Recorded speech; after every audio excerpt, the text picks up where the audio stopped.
Ela só queria passar o dia ao lado da mãe, mas ouviu algo que não devia. Um plano perigoso se desenrolava bem ali, diante de todos, e bastou uma gravação para transformar uma criança comum em peça-chave de uma investigação. Se esta história te interessou, não se esqueça de se inscrever no nosso canal e diga-nos de que cidade você está assistindo. Continuando. Amanhã começava cedo demais em São Paulo, como sempre começava, para quem precisava atravessar a cidade inteira antes do sol nascer completamente. Fernanda ajustava o uniforme diante do espelho embaçado do banheiro. Aquele espelho que já conhecia cada traço de cansaço no seu rosto, cada marca que a vida tinha deixado nos seus olhos. Ela tinha 32 anos, mas às vezes sentia que carregava o peso de 50. As mãos calejadas contavam a história de quem nunca parou, de quem nunca teve o luxo de escolher entre descansar ou trabalhar. O apartamento era pequeno, apertado, com aquele cheiro característico de um lugar onde se vive com pouco, mas com dignidade. 2 cômodos que mal cabiam os sonhos de mãe e filha, mas que eram limpos, organizados, um refúgio no meio do caos da cidade grande. Pelas frestas da cortina puída, a luz cinzenta do amanhecer entrava devagar, iluminando a salinha onde Laura, de 7 anos, já estava acordada, sentada no sofá velho com os olhos enormes fixos na mãe. Laura era daquelas crianças que parecem enxergar o mundo com uma clareza assustadora. Pequena para a idade, magra com tranças feitas pela mãe na noite anterior, ela tinha aquela inteligência brilhante que muitas vezes incomoda os adultos. Fazia perguntas demais, percebia coisas demais, e tinha uma memória que guardava tudo, cada detalhe, cada palavra, cada promessa não cumprida. Mãe, posso ir com você hoje? Fernanda escutou a voz fina da filha e sentiu o coração apertar.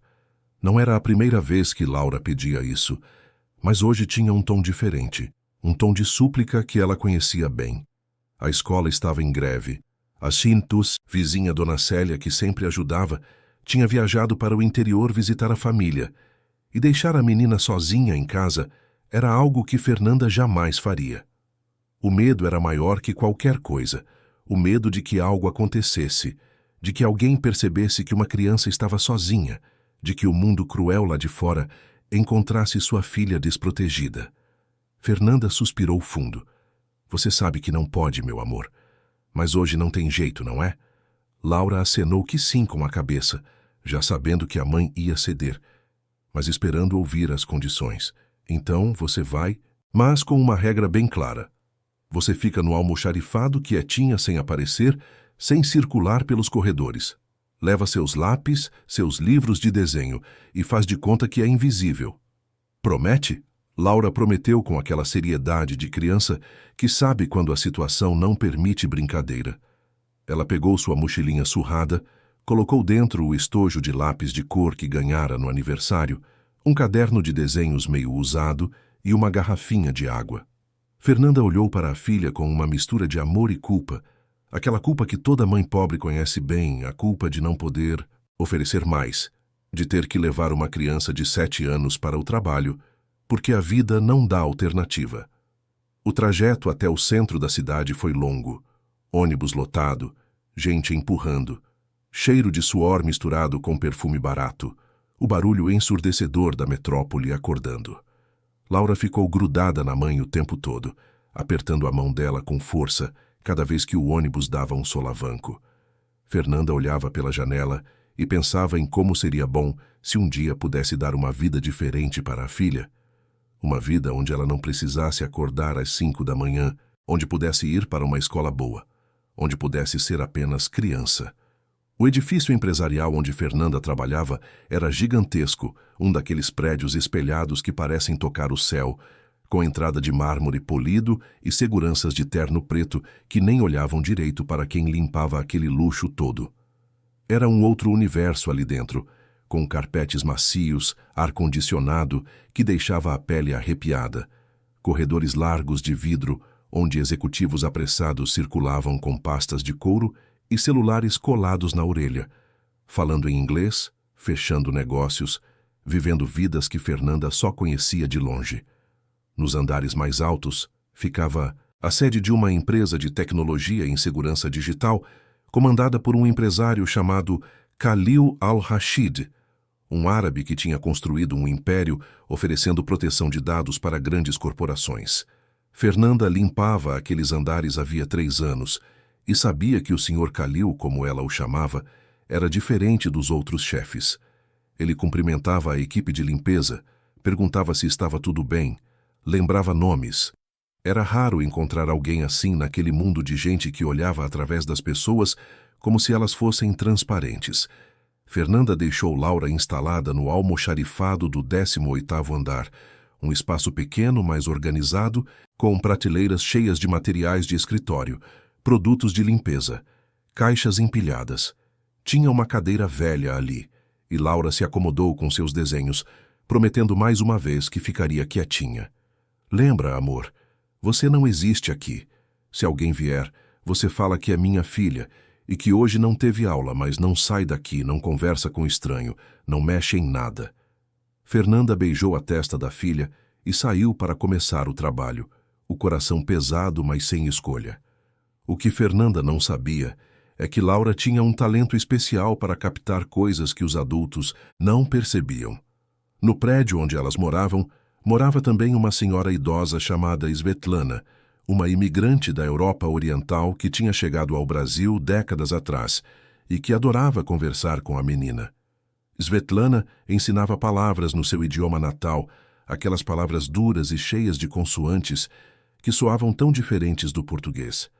Laura achava divertido, repetia os sons, memorizava as frases. Para ela, era como aprender um código secreto. Para Svetlana, era manter viva a lembrança de uma terra distante.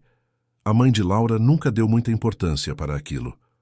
Achava bonitinho, uma brincadeira de criança com uma velhinha carente.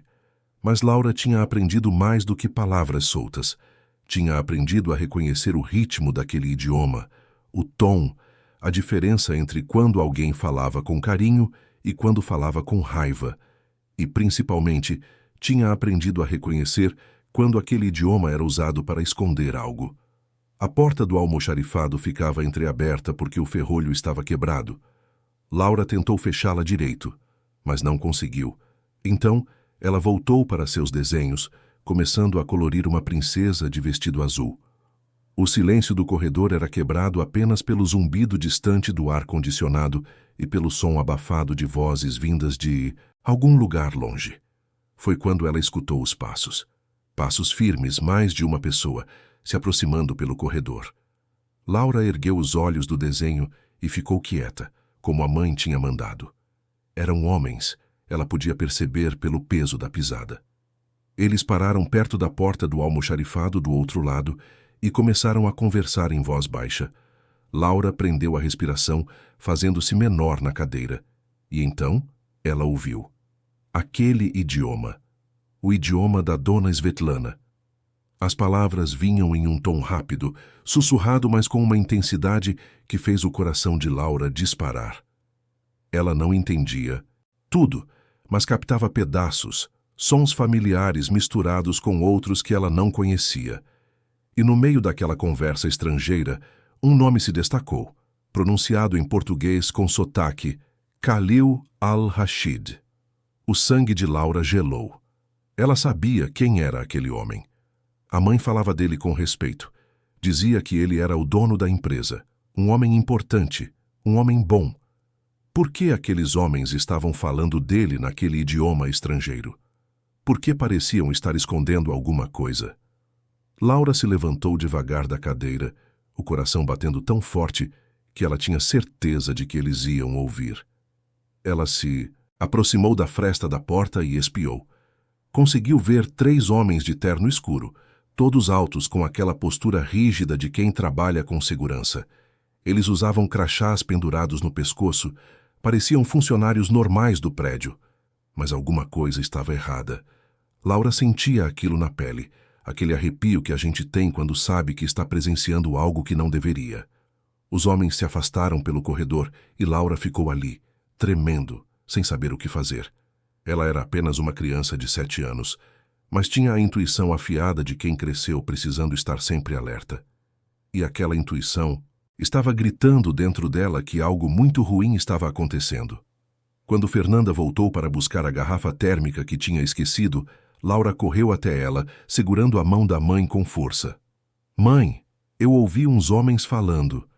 Estavam falando no idioma da dona Svetlana e falaram o nome do dono da empresa. Acho que eles estão tramando alguma coisa. Fernanda olhou para a filha com aquela expressão que todo adulto tem quando acha que uma criança está exagerando. Meu amor, você deve ter imaginado. Os seguranças daqui são todos brasileiros e mesmo que alguém fale outro idioma, não significa nada de errado. Esse prédio é cheio de gente de fora, de empresas internacionais. Você está nervosa porque não está acostumada a ficar aqui. Mas, mãe, eu tenho certeza. Eles falaram o nome dele e o jeito que eles falavam era assustador. Laura insistia, os olhos arregalados, e Fernanda sentiu uma pontada de irritação misturada com preocupação. Ela não tinha tempo para aquilo. Tinha 7 andares para limpar antes do meio-dia. Tinha o chefe do serviço que era exigente. Tinha que manter o emprego que sustentava as duas. Laura, para com isso. Você prometeu que ia ficar quietinha. Agora volta. Lá pro almoxarifado e fica desenhando. Não quero mais ouvir essas histórias de espionagem, tá bom? O tom de Fernanda era mais duro do que ela pretendia, e viu a expressão da filha se fechar, aquela mágoa silenciosa de quem não foi levada a sério. Laura voltou para o almoxarifado com um nó na garganta. Ela sabia o que tinha ouvido, sabia que não era imaginação. Mas como fazer uma mãe acreditar quando ela mesma duvidava? Como fazer alguém entender que o perigo estava ali, escondido atrás de ternos e crachás, quando você era apenas uma criança que ninguém ouvia? Ela tentou voltar ao desenho, mas não conseguia se concentrar. As cores pareciam sem graça. A princesa no papel parecia distante demais do mundo real, onde ela estava presa. Laura ficou olhando para a porta entreaberta, prestando atenção em cada som do corredor. E então, como se o destino quisesse provar que ela estava certa, os homens voltaram. Dessa vez, eram 4. Laura reconheceu as vozes de antes e sentiu o estômago revirar. Ela se encolheu atrás de uma pilha de caixas, fazendo-se invisível, e prestou atenção com cada fibra do seu ser. A conversa recomeçou naquele idioma estrangeiro, mas agora com mais urgência. E então, de repente, um deles falou em português. A reunião é às 3 da tarde. O material já está instalado. Ninguém vai desconfiar até que seja tarde demais. Depois, fica fácil fazer parecer que foi um acidente. Laura tapou a boca com as mãos para não fazer nenhum som. Material instalado. Acidente. As palavras ecoavam na sua cabeça como alarmes tocando. Ela não entendia completamente o que aquilo significava, mas entendia o suficiente para saber que o homem que a mãe respeitava, o homem que cumprimentava as faxineiras, estava em perigo. Os passos se afastaram, novamente, e Laura ficou ali, tremendo, o coração disparado, as lágrimas começando a picar os olhos. Ela precisava fazer alguma coisa. Precisava que alguém acreditasse nela. Mas quem ia dar ouvidos a uma menina de 7 anos, filha da faxineira, falando de conspirações dentro de um prédio corporativo? Quando Fernanda apareceu novamente, 1 hora depois, para verificar se estava tudo bem, Laura tentou mais uma vez. Mãe, eu ouvi de novo. Eles falaram em português dessa vez. Falaram de uma reunião às 3 da tarde, de um material instalado, de fazer parecer acidente. A mãe, o Sr. Khalil, está em perigo. Fernanda parou e olhou para a filha, o cansaço pesando nos ombros. Laura, para. Isso já passou dos limites. Você está inventando história, e isso pode me custar o emprego. Nós não somos daqui, a gente não se envolve nessas coisas. A gente limpa, recebe no fim do mês e vai embora. Entendeu? Mas mãe, Laura começou, e Fernanda levantou a mão pedindo silêncio. Chega, Laura. Não quero mais ouvir. Fica aí quietinha até eu terminar.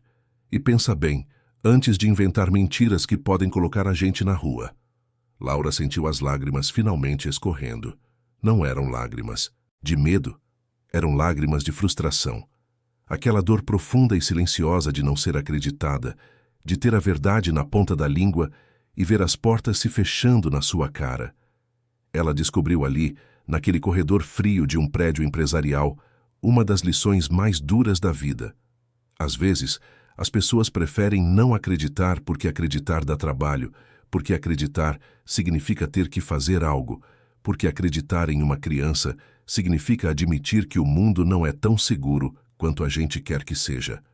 Mas Laura era filha de uma mulher que nunca desistia, mesmo quando tudo parecia perdido. E ela tinha herdado essa teimosia, essa recusa em aceitar a injustiça calada. Se a mãe não ia acreditar, se ninguém ia ouvir, então ela precisava encontrar uma prova. Precisava de algo concreto que fizesse os adultos prestarem atenção. Foi quando ela lembrou do celular da mãe. Fernanda sempre deixava a bolsa pendurada em um gancho perto da porta quando estava trabalhando no andar. E Laura sabia a senha, porque via a mãe digitando todos os dias. Ela se levantou devagar, o coração disparado novamente, mas agora com um propósito. Pegou o celular, abriu o aplicativo de gravação, de áudio que a mãe usava para lembrar compromissos, e voltou para o almoxarifado. Laura esperou. Ficou ali sentada, com o celular escondido debaixo do caderno de desenhos, a tela apagada, mas o gravador ativo. Ela não sabia se os homens iam voltar, não sabia se seu plano ia funcionar, mas era tudo o que ela tinha. Era sua única chance de provar que não estava mentindo, que não estava inventando, que o perigo era real. O tempo passou devagar, cada minuto parecendo uma eternidade. Laura ouvia o próprio coração batendo, o som do ar-condicionado, os passos distantes de funcionários circulando. Ela rezava baixinho, pedindo para os homens voltarem, pedindo para conseguir a prova que precisava, pedindo para que alguém finalmente acreditasse nela. E então eles voltaram. Laura escutou as vozes se aproximando e rapidamente se escondeu atrás das caixas novamente. O celular agora em uma posição melhor, mais perto da porta. Os homens pararam bem ao lado do almoxarifado e a conversa recomeçou.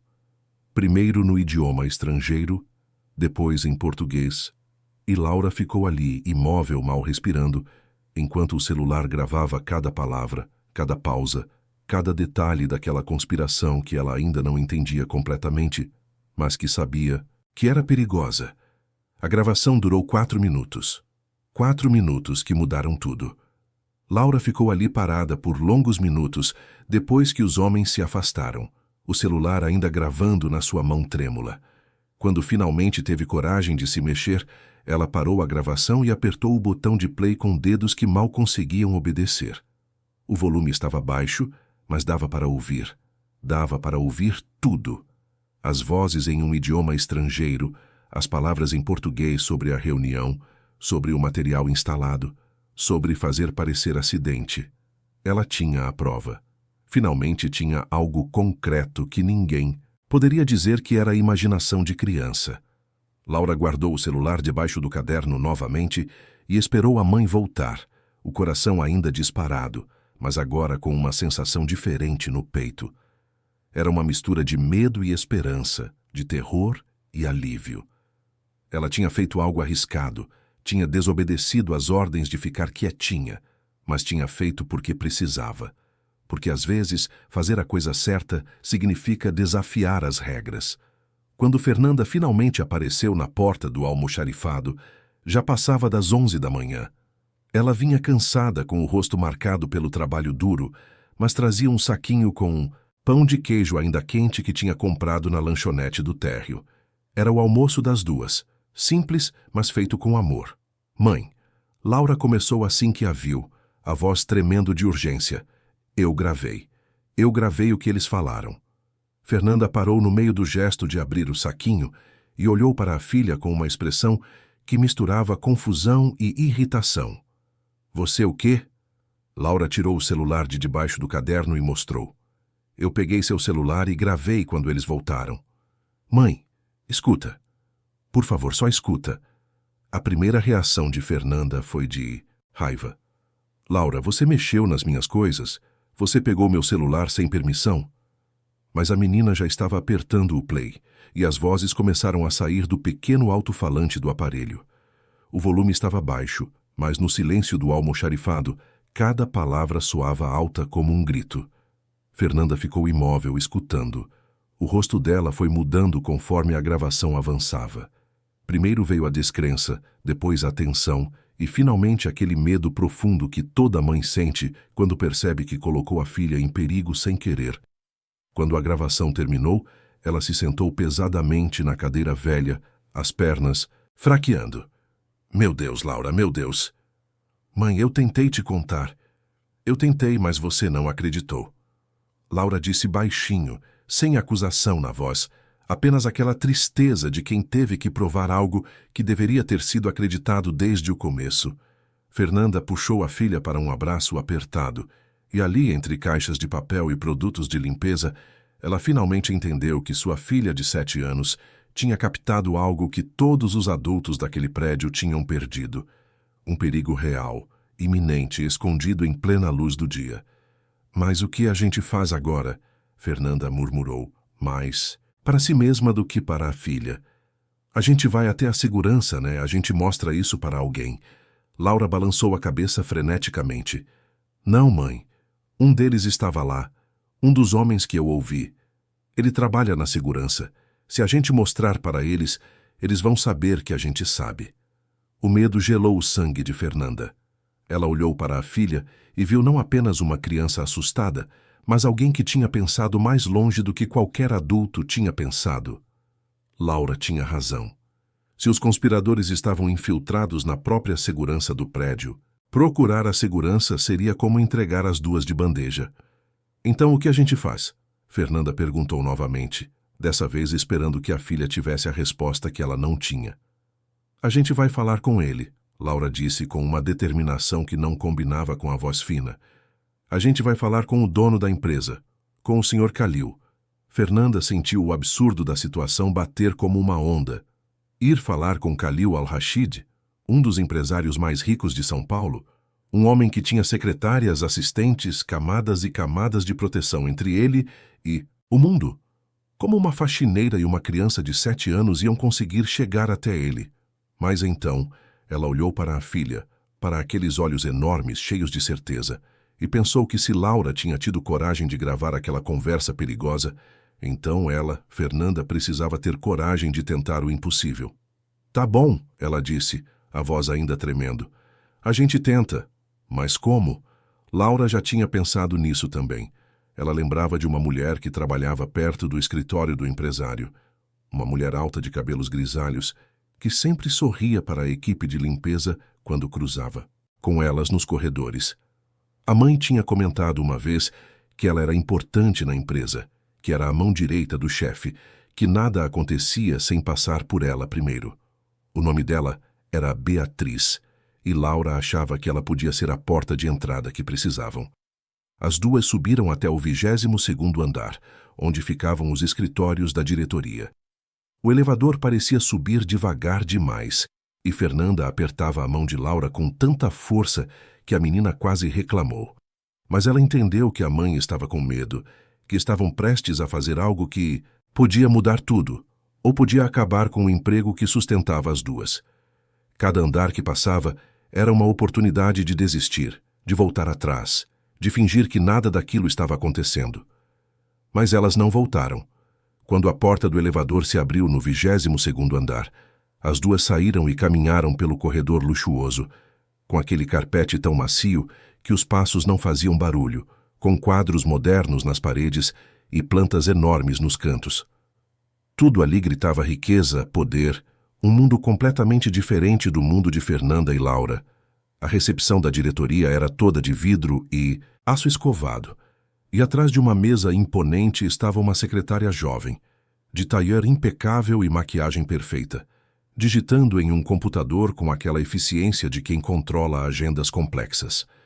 Ela ergueu os olhos quando as duas se aproximaram e a expressão dela mudou sutilmente. Não era desprezo, mas era aquela surpresa de quem não esperava ver uma faxineira e uma criança naquele espaço reservado. Posso ajudar? Ela perguntou com educação profissional, mas Fernanda conseguia sentir a barreira invisível nas palavras. Sim, eu preciso falar com a doutora Beatriz. É urgente. A secretária olhou para o relógio na parede, depois para a tela do computador. A doutora Beatriz está em reunião. Se quiser deixar um recado, eu posso encaminhar.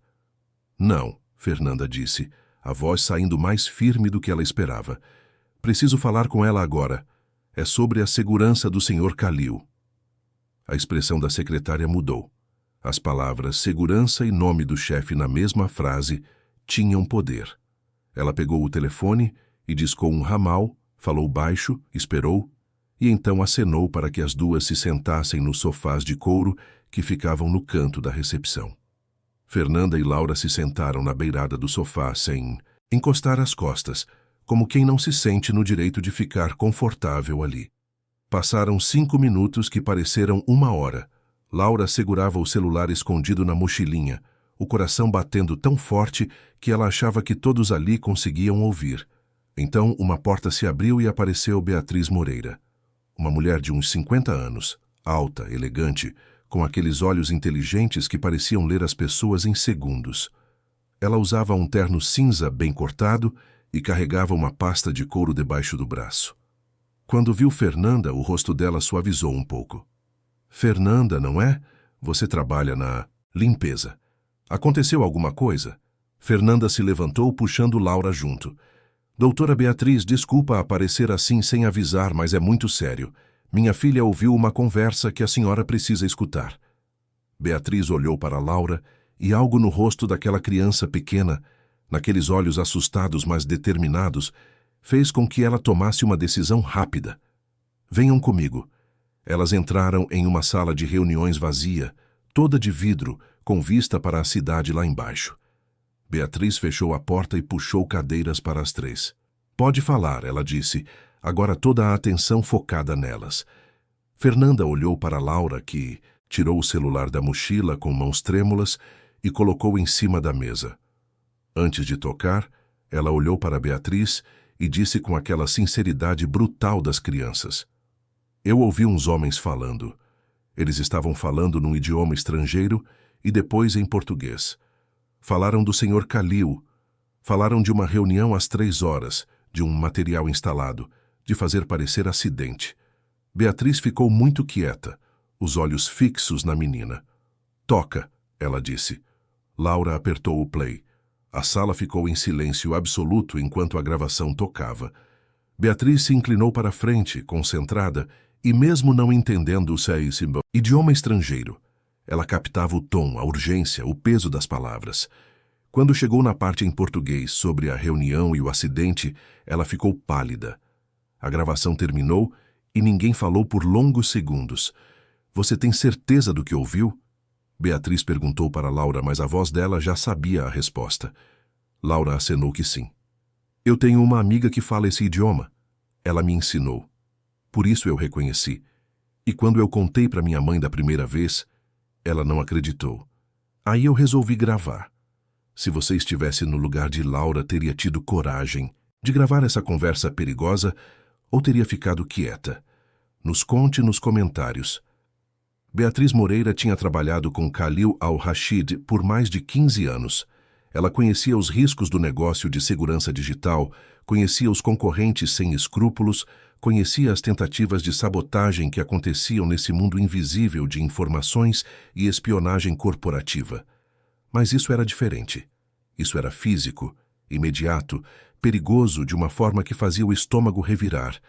Ela pegou o celular de Laura e ouviu a gravação novamente, dessa vez prestando atenção em cada detalhe, cada ruído de fundo, cada pausa. Depois olhou para as duas, mulheres na sua frente, uma adulta exausta e uma criança assustada, e tomou a decisão que mudaria tudo. Vocês duas precisam vir comigo. Agora.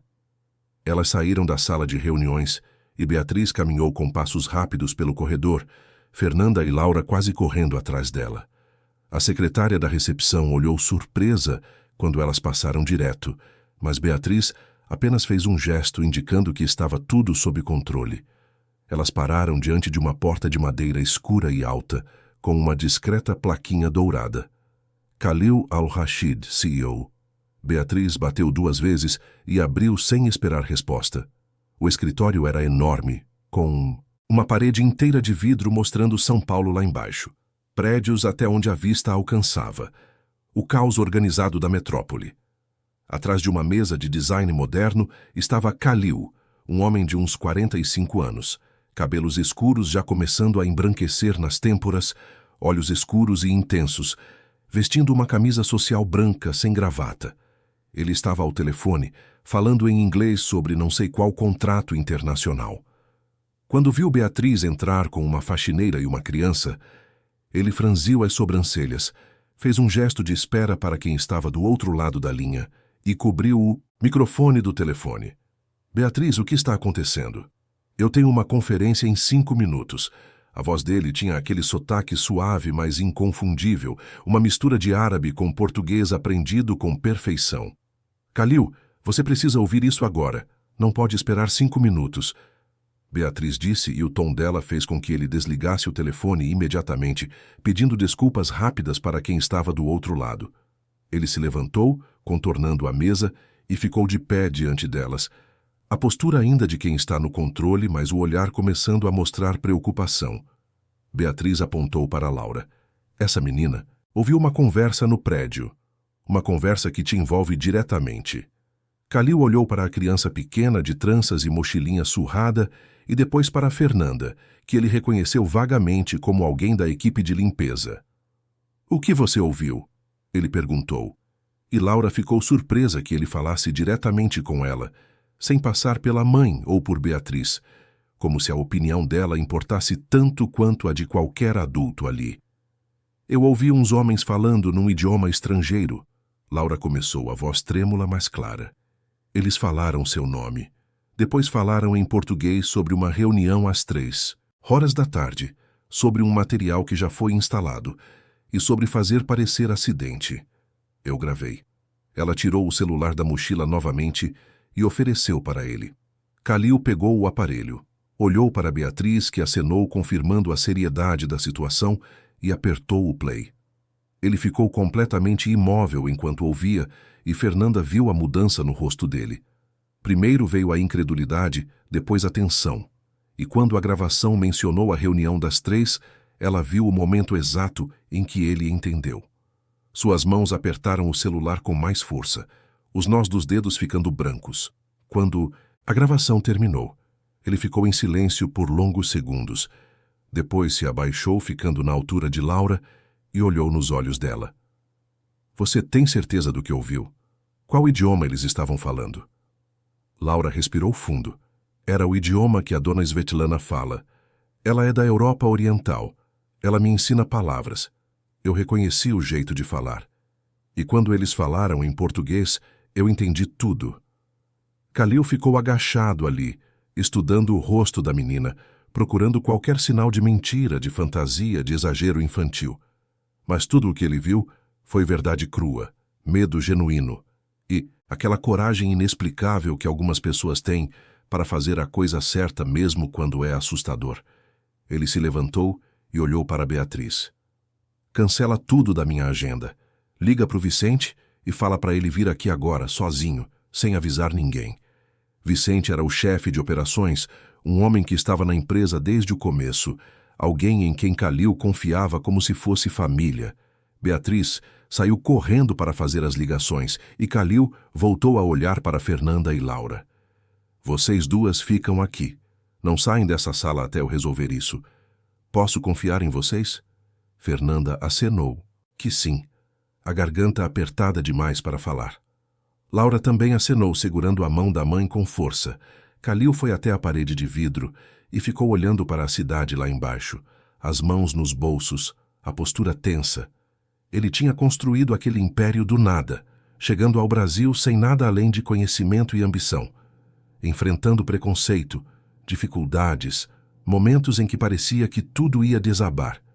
E agora, alguém tinha invadido o coração do que ele construiu, plantado algo perigoso ali dentro, planejado transformar seu sucesso em tragédia.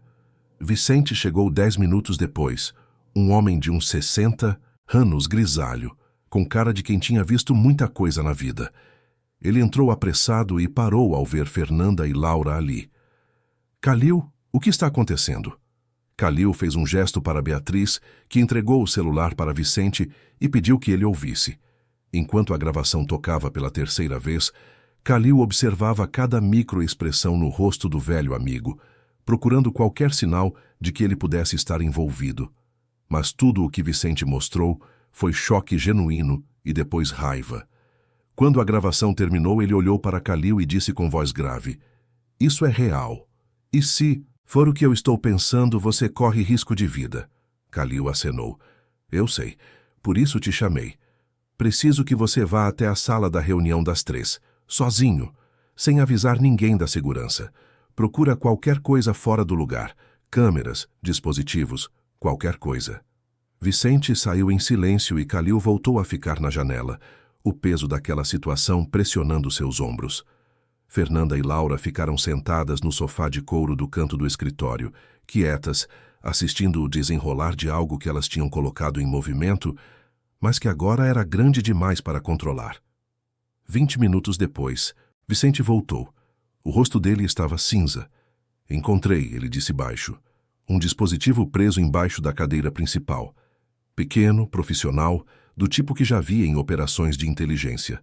Se você tivesse sentado ali às 3 da tarde, Kalil, a gente não estaria tendo essa conversa agora." O silêncio que caiu sobre a sala era pesado como chumbo.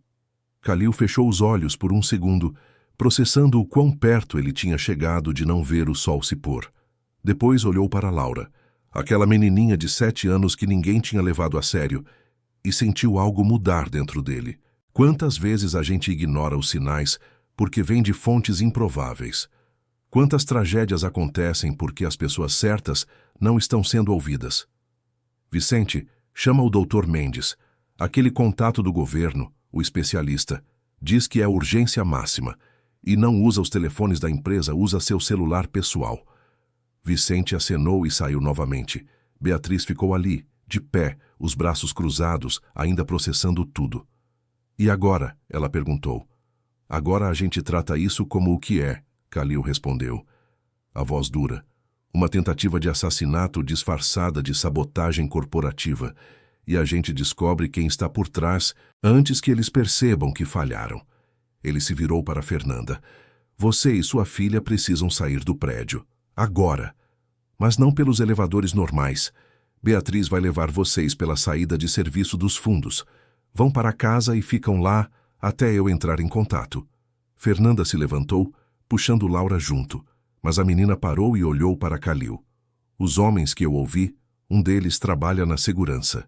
Eu vi ele quando a minha mãe tentou falar com a segurança do prédio antes de eu gravar. Ele perguntou o que eu tinha ouvido e ficou com um jeito estranho." Kalil ficou muito sério. "Você lembra do rosto dele?" Laura acenou. "Eu nunca esqueço rostos." Kalil olhou para Beatriz, que entendeu o recado. Ela levou Fernanda e Laura para fora pela rota mais segura, pelos corredores de serviço, pelas escadas que ninguém usava, até a saída dos fundos do prédio que dava para uma rua lateral. Antes de deixá-las ir, Beatriz anotou o endereço e o telefone de Fernanda. "Fiquem em casa. Não atendam a porta para ninguém. O Sr. Kalil vai entrar em contato." Fernanda e Laura pegaram um ônibus lotado de volta para casa, mas dessa vez o caminho parecia completamente diferente. Elas tinham feito algo imenso, algo que talvez tivesse salvado a vida de um homem, mas também tinham se colocado no radar de pessoas perigosas. Quando chegaram no apartamento apertado, Fernanda trancou a porta com todas as trancas, fechou as janelas mesmo com o calor sufocante, e puxou Laura para um abraço longo. "Você foi muito corajosa hoje. Muito. Mas agora precisa prometer que não vai sair de casa, que não vai abrir a porta para ninguém, que vai ficar bem pertinho de mim." Laura prometeu, mas naquela noite, deitada no sofá que virava sua cama, ela ficou olhando para o teto escuro e pensando em tudo que tinha acontecido. Ela tinha 7 anos e tinha acabado de descobrir que o mundo era muito mais perigoso e muito mais complexo do que qualquer adulto quisesse admitir para uma criança. Mas ela também tinha descoberto outra coisa, que sua voz tinha poder, que acreditar no que ela sentia estava certo, e que às vezes fazer a coisa certa significa ser corajosa quando todo mundo diz que você está errada. Enquanto Fernanda e Laura se trancavam em casa, do outro lado da cidade, no 22º andar daquele prédio corporativo, uma operação silenciosa estava sendo montada. Kalil al-Rashid tinha feito apenas 2 ligações, ambas para pessoas que ele conhecia havia anos, pessoas que tinham salvado empresas e vidas em situações impossíveis. A primeira ligação foi para o Dr. Mendes, um especialista em segurança institucional que trabalhava discretamente para o governo brasileiro em casos delicados. A segunda foi para um advogado criminalista que entendia como transformar evidências frágeis em casos sólidos. O Dr. Mendes chegou 40 minutos depois, usando roupas civis, dirigindo seu próprio carro sem nenhuma identificação oficial. Ele era um homem magro, de uns 50 e poucos anos, com olhos que pareciam ler nas entrelinhas de qualquer situação. Vicente o recebeu na entrada de serviço e o levou diretamente ao escritório de Kalil, evitando câmeras e pessoas. Quando entrou na sala, Mendes não perdeu tempo com formalidades. "Mostre o que você tem", ele disse, e Kalil reproduziu a gravação que Laura tinha feito. Mendes escutou em silêncio absoluto, os olhos semicerrados, a mente claramente processando camadas de informação que um leigo não captaria. Quando terminou, ele pediu para ouvir mais 2 vezes, prestando atenção em detalhes específicos, em ruídos de fundo, em padrões de fala. "Esse idioma é do leste europeu, provavelmente russo ou ucraniano", ele disse finalmente.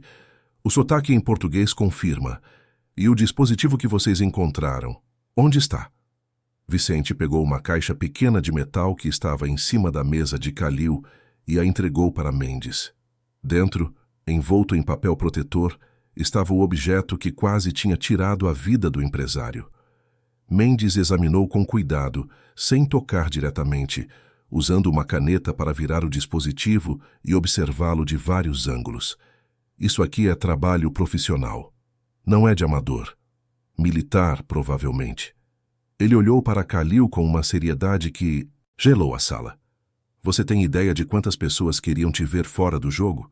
Kalil deu um sorriso amargo. "Nesse ramo, Mendes, a lista é longa, mas tentar me eliminar fisicamente é um nível diferente de jogo." Mendes concordou. "Isso aqui não é só sobre concorrência. É sobre silenciar alguém que sabe demais ou está no caminho de algo maior. Você tem contratos com o governo? Acesso a informações sensíveis?" Kalil acenou. "Desenvolvemos sistemas de segurança digital para órgãos federais. Bancos de dados, proteção de infraestrutura crítica, monitoramento de ameaças. Se alguém quer acessar essas informações, me tirar do caminho seria o primeiro passo."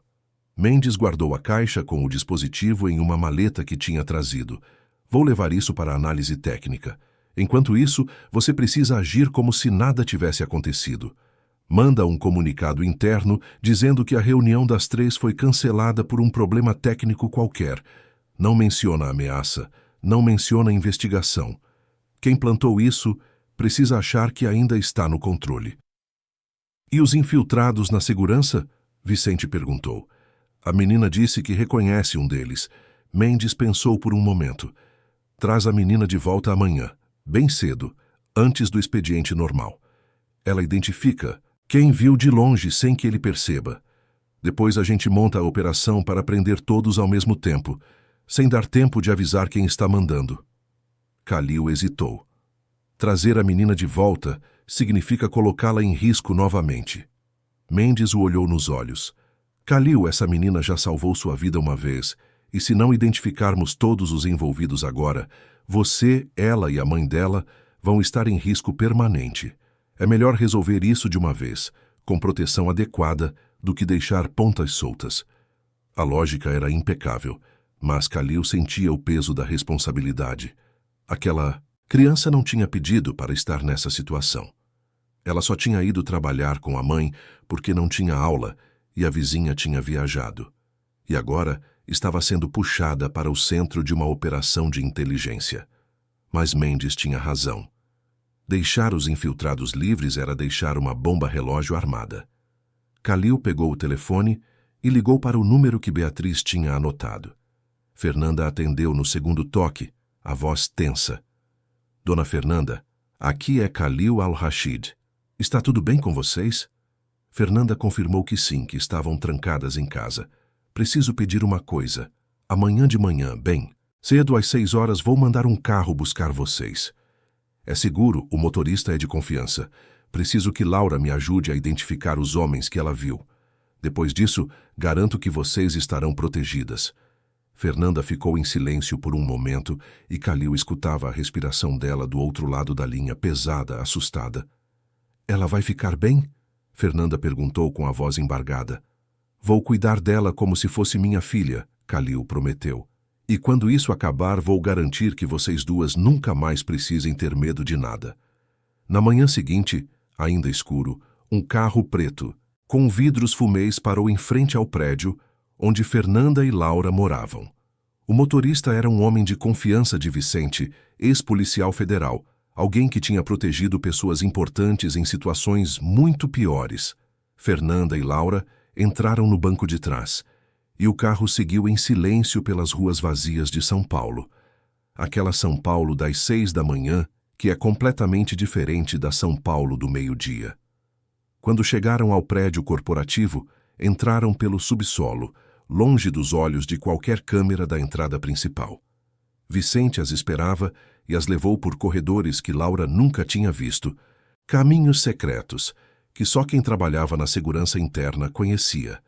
Subiram por um elevador de serviço e chegaram a uma sala pequena com uma parede de vidro espelhado que dava para o saguão principal. Laura, Kalil disse, se agachando na altura dela, você vai ficar aqui atrás desse vidro. Daqui você consegue ver todo mundo que passa lá embaixo, mas eles não conseguem te ver. Quando você reconhecer algum dos homens que ouviu conversando, você me aponta. Não precisa ter medo. Você está segura aqui. Laura acenou e Fernanda segurou a mão da filha com força, rezando baixinho para que aquilo acabasse logo. O expediente começou às 8 e aos poucos os funcionários foram chegando, passando pela catraca de segurança, seguindo para os elevadores. Laura ficou ali parada, os olhos grandes grudados no vidro, observando cada rosto, cada movimento. Kalil e Vicente estavam ao lado dela, em silêncio, respeitando a concentração da menina. Foram 15 minutos de espera, até que Laura de repente apontou. É ele, ela disse baixinho. O de terno cinza, alto, com a pasta preta. Ele foi um dos que eu ouvi conversando. Vicente pegou um rádio e murmurou um código. 2 minutos depois, outro homem passou, pela catraca. Esse também, Laura disse, a voz mais firme agora. E tem mais um, mas ele ainda não chegou. Eles esperaram mais 20 minutos, até que Laura apontou pela terceira vez. Aquele ali, o de camisa azul. Ele estava bem perto quando eu gravei. Dava para ver o crachá dele. Vicente anotou todos os nomes, conferiu os registros e o que encontrou confirmou as suspeitas mais sombrias. Os 3 tinham sido contratados havia menos de 2 meses, com documentação impecável, referências que pareciam legítimas, mas que ninguém tinha checado com profundidade suficiente. Kalil olhou para Mendes, que tinha chegado minutos antes e estava observando tudo de um canto da sala. É suficiente? Kalil perguntou. Mendes acenou.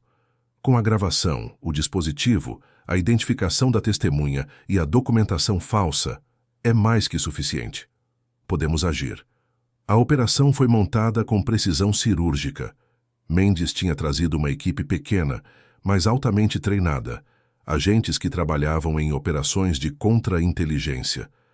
Às 10h30 da manhã, no momento em que os 3 homens estavam em andares diferentes do prédio, sem comunicação direta entre eles, a equipe agiu simultaneamente. Em menos de 3 minutos, os 3 foram detidos, algemados e levados para uma sala isolada, onde seriam interrogados separadamente. O prédio nem percebeu. Para os funcionários normais, aqueles homens simplesmente desapareceram como se nunca tivessem existido. Kalil mandou um comunicado interno dizendo que houve uma mudança no quadro de segurança. Contratações temporárias que não foram renovadas, nada que causasse alarme ou perguntas. A máquina continuou funcionando como se nada tivesse acontecido. Mas nos porões daquele prédio, em salas que não apareciam em nenhuma planta oficial, Mendes e sua equipe começaram o trabalho de extrair informações. E o que descobriram nas horas seguintes confirmou que Laura tinha impedido algo muito maior do que um simples assassinato. Os 3 homens faziam parte de uma rede de espionagem corporativa financiada por um consórcio estrangeiro que queria acesso aos sistemas de segurança que Khalil desenvolvia. Eliminar Khalil e assumir a empresa em meio ao caos seria a forma de conseguir essa entrada. Quando Mendes voltou ao escritório de Khalil, já era fim de tarde. Está resolvido, ele disse simplesmente. Os 3 vão passar um tempo muito longo longe da sociedade. E conseguimos rastrear 2 contatos externos que também foram detidos. A rede foi desmantelada. Khalil sentiu um peso enorme saindo dos ombros. E a menina? Ela está segura agora? Mendes acenou. Ela está mais segura do que 99% da população. Mas Khalil, você entende o que aconteceu aqui, não entende? Uma criança de 7 anos detectou uma operação de inteligência profissional que passou por todas as nossas verificações de segurança. Ela ouviu, entendeu, gravou e teve coragem de insistir até ser levada a sério. Isso não é sorte. Isso é dom. Khalil sabia. Ele tinha passado o dia inteiro pensando naquela menina de tranças e olhos enormes, naquela intuição impossível, naquela coragem que não combinava com a idade, e tinha tomado uma decisão que mudaria não apenas a vida de Laura, mas a dele também. Ele pediu para Beatriz trazer Fernanda e Laura de volta ao escritório. Quando as 2 entraram, já era noite, e a cidade lá embaixo era um mar de luzes piscando. Khalil as recebeu com um sorriso cansado, mas genuíno. Acabou, ele disse. Os homens foram presos. Vocês estão seguras. Fernanda desabou a chorar ali mesmo, de alívio, de exaustão, de tanto medo acumulado. Laura ficou olhando para Khalil com aquela seriedade que ela tinha, como se estivesse tentando entender se podia finalmente relaxar. Khalil puxou 2 cadeiras e pediu que sentassem. Eu preciso falar com vocês sobre algo importante. Fernanda, você salvou minha vida trazendo sua filha até mim. E Laura, ele olhou diretamente para a menina. Você salvou minha vida tendo coragem de ouvir sua intuição quando ninguém mais ouvia. Isso é algo que não tem preço, que não se paga com dinheiro.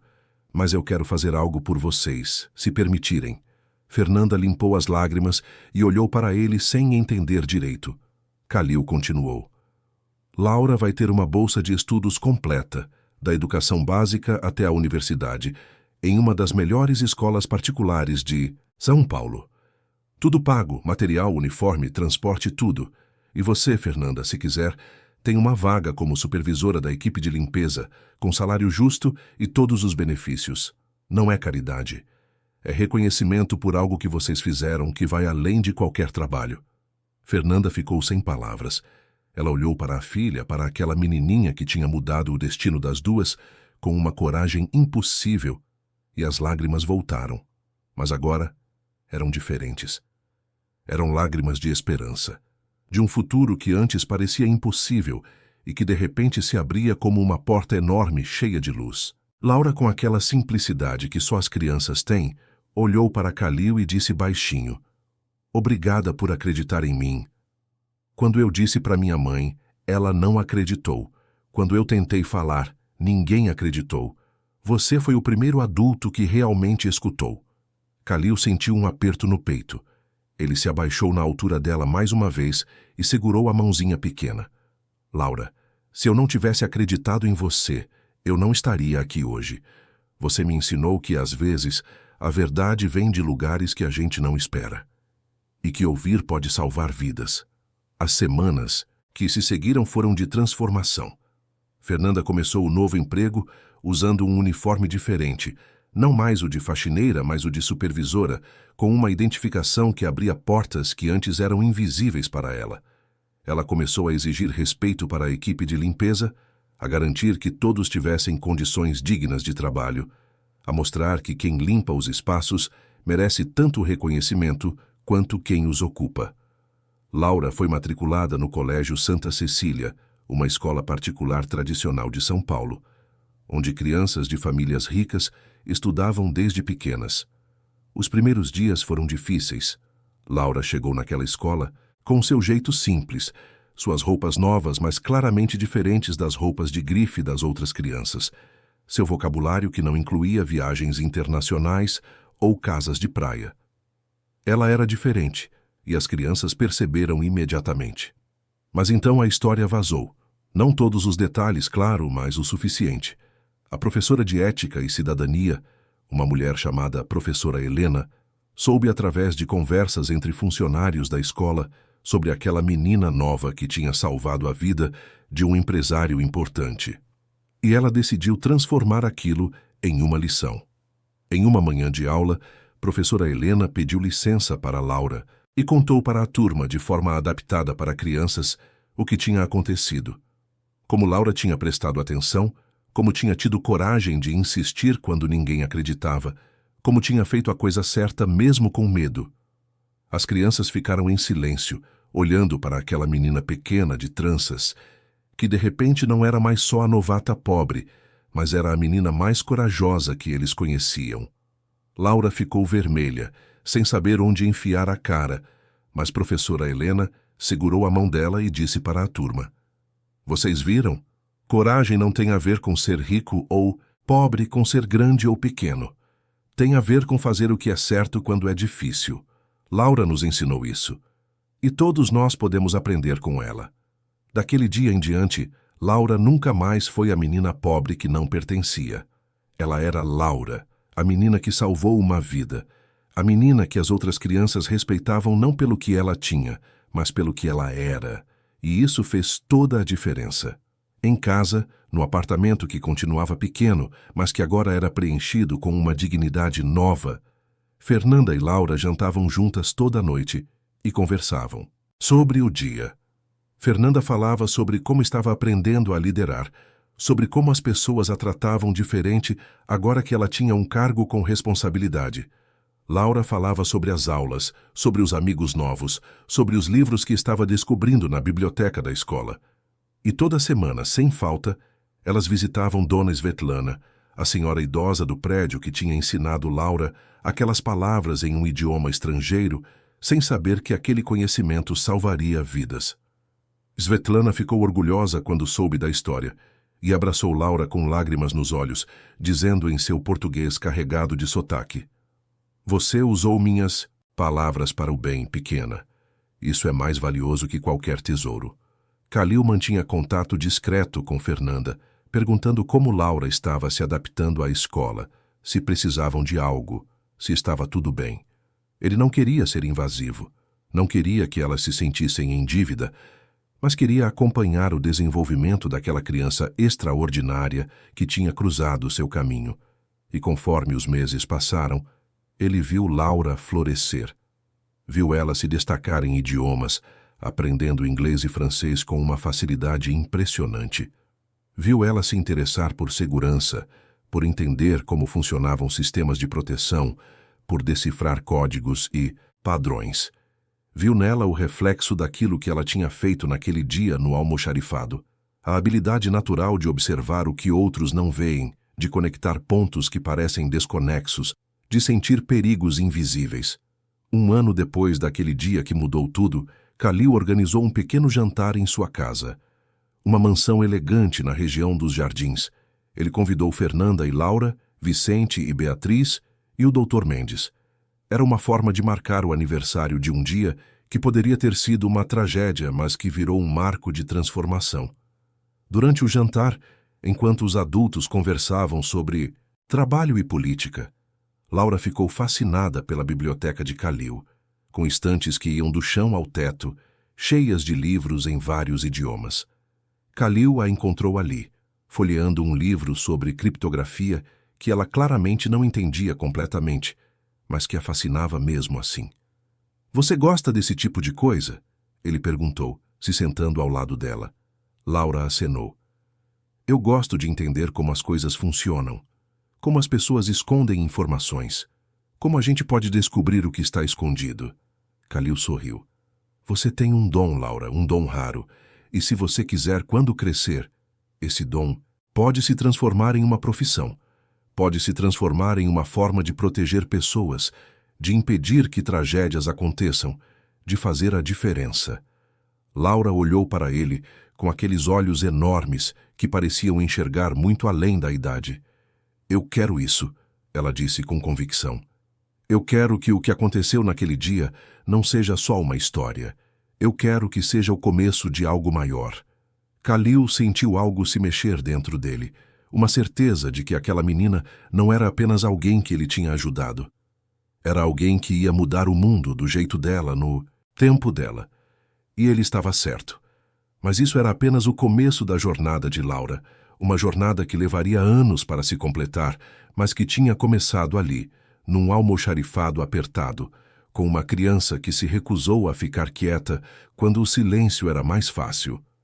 Os anos passaram como folhas levadas pelo vento, cada um trazendo mudanças, crescimento, transformações que pareciam impossíveis naquela manhã distante, quando uma menina de 7 anos entrou num almoxarifado com medo de ser deixada sozinha. Laura cresceu, não apenas em altura, mas em presença, em confiança, em capacidade. A menina tímida de tranças virou uma adolescente determinada e depois uma jovem mulher que causava impressão em qualquer sala que entrasse. Ela terminou o ensino médio entre as melhores alunas do Colégio Santa Cecília, com menções honrosas em competições de idiomas e ciências. Falava 5 línguas fluentemente, incluindo o russo que Dona Svetlana tinha continuado ensinando ao longo dos anos, agora com propósito e método. Quando chegou a hora de escolher a universidade, Laura não teve dúvidas. Ela queria estudar relações internacionais com especialização em análise de inteligência e segurança. Khalil acompanhou cada passo, sempre de longe, sempre respeitoso, mas sempre presente quando Laura ou Fernanda precisavam. Ele vibrou quando ela passou no vestibular de uma das melhores universidades de São Paulo, ofereceu um estágio na empresa quando ela estava no 3º ano e observou com orgulho quando ela se destacou entre estagiários muito mais velhos e experientes. Laura tinha aquele dom que não se ensina, aquela capacidade de ler entre linhas, de perceber padrões onde outros viam apenas coincidências, de sentir quando algo estava errado antes que qualquer evidência concreta aparecesse. Era a mesma intuição que tinha salvado Khalil anos atrás, só que agora refinada por educação, por treino, por anos de estudo, dedicado. Quando se formou aos 23 anos, ela recebeu propostas de empresas multinacionais, de consultorias de segurança, até de agências governamentais que reconheciam seu talento. Mas Laura fez uma escolha que surpreendeu a todos, menos quem a conhecia de verdade. Ela aceitou uma posição na empresa de Khalil, não por gratidão, mas porque ali ela sentia que podia fazer a diferença de verdade, que podia usar suas habilidades para proteger algo que importava. Khalil, agora com cabelos completamente grisalhos, mas olhos ainda intensos, a recebeu no primeiro dia como receberia qualquer funcionário novo, profissional, sem favoritismos aparentes. Mas, quando ela saiu da sala dele depois da primeira reunião, ele ficou olhando pela janela para a cidade lá embaixo e pensou em como a vida faz círculos estranhos, em como aquela menininha assustada num almoxarifado tinha virado a profissional mais promissora que ele já tinha visto. Laura prosperou na empresa. Começou na análise de riscos, passou para a coordenação de projetos de segurança e, com 27 anos, já era gerente de uma divisão inteira responsável por identificar e neutralizar ameaças corporativas. Ela tinha uma equipe pequena, mas extremamente eficiente, pessoas que ela escolhia não apenas pela competência técnica, mas pela capacidade de ouvir o que não era dito, de perceber o que estava escondido. Fernanda, agora com quase 50 anos, tinha subido também. Era diretora de serviços gerais, responsável por toda a equipe de apoio do prédio, respeitada por todos, uma mulher que tinha aprendido que dignidade não vem de onde você nasceu, mas de como você se porta. Ela via a filha circular pelos mesmos corredores onde um dia ela tinha empurrado o carrinho de limpeza, e sentia um orgulho tão grande que às vezes doía no peito de tão intenso. E então, 15 anos depois daquele dia que mudou tudo, uma nova ameaça surgiu. Começou de forma sutil, como ameaças sofisticadas sempre começam. Informações sensíveis vazando em pequenas quantidades, nada grande o suficiente para causar alarme imediato, mas suficiente para quem estava prestando atenção perceber um padrão. Laura foi quem percebeu. Ela passou 3 semanas analisando os vazamentos, mapeando rotas de acesso, estudando quem tinha permissões para quê, cruzando dados de forma quase obsessiva. E então, ela encontrou. Havia um novo sistema de segurança sendo implementado, proposto por um consórcio internacional com credenciais impecáveis, documentação perfeita, referências que checavam. Mas algo incomodava Laura. As referências eram boas demais, perfeitas demais, todas de empresas que tinham fechado as portas nos últimos 2 anos, ou que estavam em países onde verificação profunda era difícil.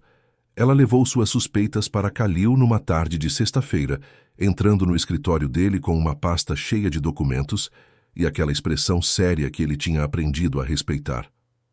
Khalil, eu acho que estamos sendo infiltrados de novo, ela disse sem rodeios, e dessa vez é mais sofisticado que da última vez. Khalil largou o que estava fazendo e deu atenção total. Mostre o que você tem. Laura espalhou os documentos sobre a mesa, apontando conexões, mostrando inconsistências, demonstrando como o novo sistema de segurança que estava sendo instalado tinha acesso a praticamente todos os dados críticos da empresa. Se alguém quisesse roubar informações sem deixar rastro, esse seria o caminho perfeito. Khalil estudou tudo em silêncio, a mente dele trabalhando nas mesmas camadas que a mente de Laura trabalhava. Quando terminou, ele olhou para ela e viu não mais a menina do almoxarifado, mas a profissional brilhante que ela tinha se tornado, e viu também que ela estava certa. O que você propõe? Laura já tinha um plano. Ela queria fazer uma auditoria completa do consórcio, investigação profunda de cada membro, rastreamento de todas as transações financeiras. Queria também instalar um sistema paralelo de monitoramento que não passasse pelo novo sistema, para poder observar o que estava acontecendo sem alertar os infiltrados. E queria fazer tudo isso em segredo absoluto, sem que ninguém fora de um círculo minúsculo de confiança soubesse. Khalil aprovou tudo. Deu a ela autorização total, orçamento ilimitado, e a confiança de alguém que sabia que se Laura estava preocupada, havia motivo real para estar. Laura montou sua equipe, chamou contatos em agências de inteligência, trabalhou noites e fins de semana, virando aquela operação numa missão pessoal. Levou 6 semanas, mas ela encontrou. O consórcio era uma fachada para um grupo que tinha tentado infiltrar a empresa 15 anos atrás e tinha falhado. Eles tinham passado todo esse tempo se reinventando, criando empresas legítimas, construindo reputação, esperando pacientemente pela chance de tentar novamente. E dessa vez, em vez de violência, estavam usando métodos mais sutis, mais limpos, mais difíceis de detectar. Laura apresentou as evidências para Khalil numa reunião que incluía também Vicente, agora aposentado, mas ainda consultado em questões críticas, e advogados especializados. As provas eram sólidas, irrefutáveis. Khalil cancelou o contrato imediatamente, expôs a fraude para as autoridades competentes e iniciou processos legais que destruiriam qualquer chance daquele grupo tentar algo similar no futuro. Quando tudo estava resolvido, quando os advogados tinham saído e os documentos estavam arquivados, Khalil pediu para Laura ficar. Ele se levantou da cadeira e caminhou até a janela, olhando para a cidade que tinha sido testemunha de tanto. Laura, você me salvou de novo, ele disse baixinho. Laura se aproximou e ficou ao lado dele, olhando para a mesma vista. Eu só fiz meu trabalho. Khalil balançou a cabeça. Não, você fez muito mais que isso. Você fez o que fez há 15 anos. Prestou atenção quando ninguém mais estava prestando. Sentiu o perigo antes que ele se materializasse. Teve coragem de insistir mesmo quando podia ter sido mais fácil deixar passar. Eles ficaram em silêncio por um momento, e então Khalil disse algo que estava guardando há anos. Você sabe que aquele dia mudou minha vida de formas que vão muito além de me salvar fisicamente? Laura olhou para ele, curiosa. Mudou como? Khalil se virou para encará-la. Me ensinou que grandes ameaças podem ser detectadas por pessoas improváveis. Que ignorar vozes porque elas vêm de fontes que não têm poder é o maior erro que um líder pode cometer. Que ouvir, realmente ouvir, pode ser a diferença entre vida e morte, entre sucesso e fracasso. Laura sentiu algo se mexer no peito, aquela emoção de quando você percebe que algo que você fez teve um impacto muito maior do que você imaginava. E você sabe o que isso significa para mim? Ela perguntou baixinho. Khalil esperou que ela continuasse. Significa que a coisa mais importante que eu fiz na vida aconteceu quando eu tinha 7 anos e ninguém acreditou em mim. Significa que minha mãe, que se sacrificou a vida inteira para me dar o mínimo, me deu na verdade o máximo ao me ensinar a nunca desistir quando eu sei que estou certa. Khalil sentiu os olhos arderem. Ele tinha visto muita coisa na vida.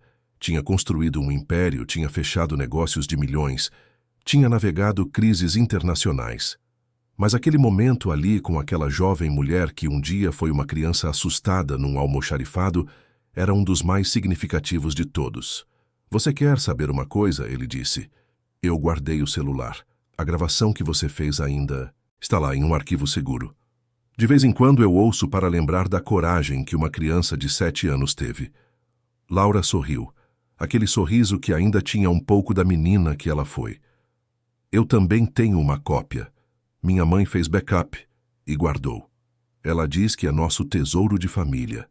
Eles riram juntos, e naquele riso havia anos de história, de transformação, de vidas que se cruzaram e mudaram para sempre. Mas a história não termina ali. Porque Laura tinha aprendido que o verdadeiro legado não é o que você faz por si mesmo, mas o que você cria para que outros possam fazer também. Ela passou os meses seguintes desenvolvendo um projeto que tinha estado na sua cabeça desde a universidade, um programa nacional de formação de jovens observadores. A ideia era simples, mas revolucionária. Treinar crianças e adolescentes em escolas públicas e particulares a reconhecer padrões de risco no cotidiano, a confiar em suas intuições, a saber como procurar adultos de confiança quando algo parecia errado. Não era sobre criar espiões mirins, mas sobre validar a percepção das crianças, sobre ensiná-las que suas vozes importam, que o que elas sentem e observam tem valor. Laura apresentou o projeto para o conselho da empresa e Khalil aprovou o financiamento integral. O programa foi lançado 6 meses depois, começando em 10 escolas piloto em São Paulo e com planos de expansão nacional. Laura viajava pessoalmente para cada escola, falava com os alunos, contava sua história de forma adaptada, mostrava para eles que prestar atenção ao mundo ao redor não é paranoia, é cidadania. E foi numa dessas visitas, numa escola pública da Zona Leste de São Paulo, que o círculo se fechou completamente. Laura estava terminando uma palestra para uma turma de crianças de 8 e 9 anos quando uma menininha de tranças, tão pequenininha que mal chegava na cintura de Laura, levantou a mão timidamente. Laura deu a palavra para ela, e a menina disse com voz trêmula: "Posso falar com a senhora depois da aula?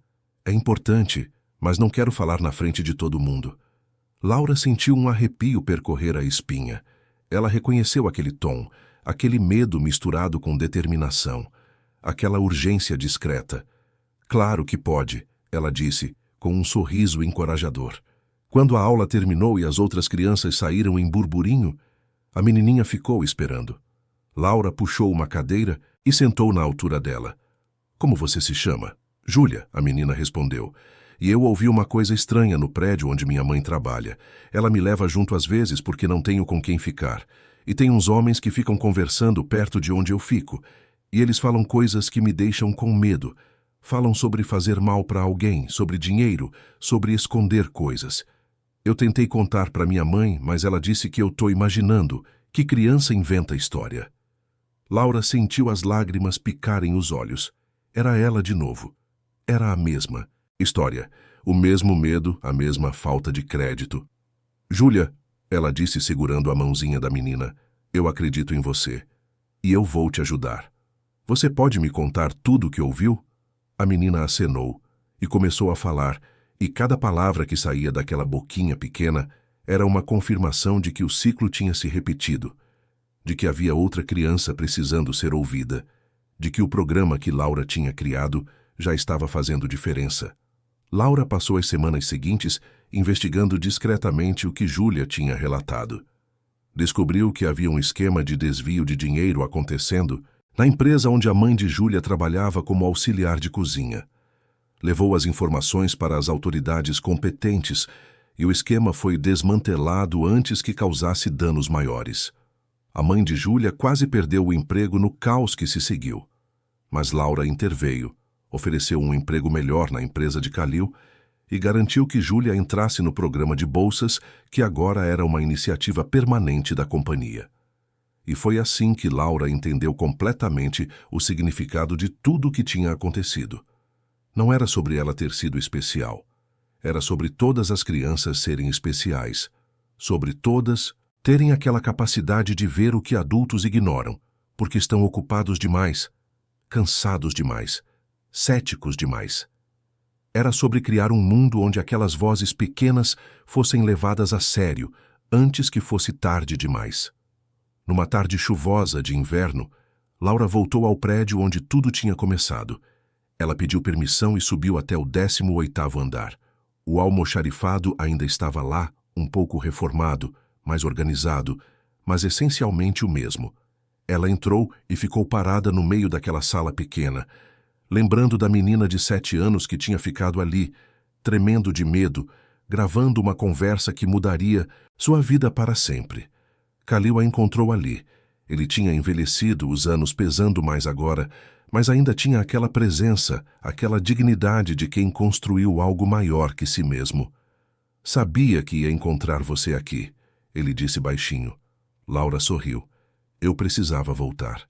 Precisava lembrar de onde tudo começou. Eles ficaram ali por longos minutos, em silêncio, cada um perdido em memórias. Então Khalil falou. Você sabe qual foi a maior lição que aprendi com tudo isso? Laura olhou para ele esperando. Aprendi que a verdadeira segurança, a verdadeira proteção, não vem de tecnologia ou de sistemas sofisticados. Vem de pessoas atentas.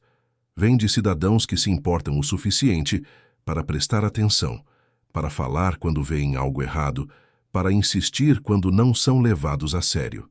Laura acenou, concordando. É por isso que criei o programa. Porque se cada criança aprender que sua voz importa, que sua percepção tem valor, quantas tragédias podemos evitar? Quantas vidas podemos salvar? Khalil colocou a mão no ombro dela, aquele gesto de mentor orgulhoso. Você fez o que eu nunca conseguiria fazer. Transformou sua experiência em legado, transformou trauma em transformação. Laura olhou para ele e disse algo que tinha guardado. Por anos, você salvou minha vida tanto quanto eu salvei a sua. Porque se você não tivesse acreditado em mim, eu teria aprendido que minha voz não importa. Teria crescido quieta, invisível, com medo de incomodar. Você me ensinou que vale a pena ser corajosa, que vale a pena insistir, que vale a pena fazer a coisa certa mesmo quando é assustador.